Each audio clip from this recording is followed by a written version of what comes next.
Ja, og her er så en lille video, der viser en samtale mellem en dansker og en amerikaner.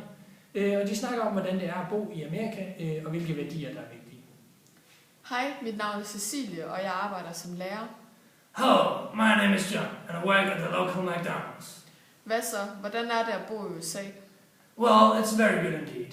We pursue the dream. Hvad er det for en drøm, og kan du forklare, hvilken betydning den har for jer? Oh, it's the American dream. The fact that everyone has the opportunity to achieve something bigger and become whatever they want to be. Mener du, at alle har lige store chancer for at opnå deres drømme, lige meget hvem man er, og hvilken opvækst og kultur man har? Yes, of course. We all believe that we can become something more and accomplish something in our life, no matter whom we are and where we come from. Whether you're Afro-American, Mexican, or pure American, you always have the opportunity to become something. And it's so fantastic to be American. Everyone are welcome to the US, and we welcome them with open arms. I know that it sometimes can be difficult, and I know that many Americans are unemployed and poor, but it doesn't matter at all. We believe in something bigger, and we have our faith in our hearts, no matter what everyone says. We have our local communities, and we love to help each other. Men hvad med staten? Skal de så ikke gå ind og hjælpe? Oh, they don't have to. We can easily handle ourselves. And we stand on our own and help each other, even when everything looks difficult. Men hvordan ser du så på hele den udvikling, der sker for tiden? Well, there happens so much these days. Every day, new cultures come to the country.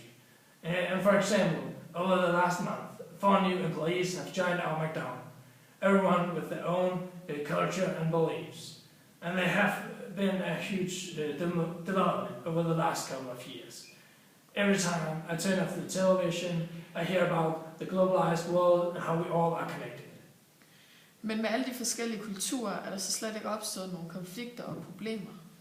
Well, I don't think it's possible to avoid all conflicts, but it's especially problems with gangs and gangs conflicts. That's the main problem.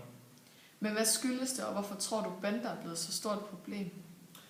Oh, many Americans come from poor countries and environments with hope on a better future. But when they come here illegally, they have to live in the shadows. And therefore, their hope for the future is minimal. It results that many people are forced to join gangs to get some security and to get some money. Men hvordan ser du så på den store økonomiske ulighed, der er i samfundet? I don't see a huge problem in that, because as long as all have equal opportunities to achieve something in their life, you only have to work harder to achieve something. Men hvad med den 1% af jer amerikanere, der er så rige, at de kan købe sig til politisk magt, og uden omtanke for andre er villige til at gøre alt for flere penge?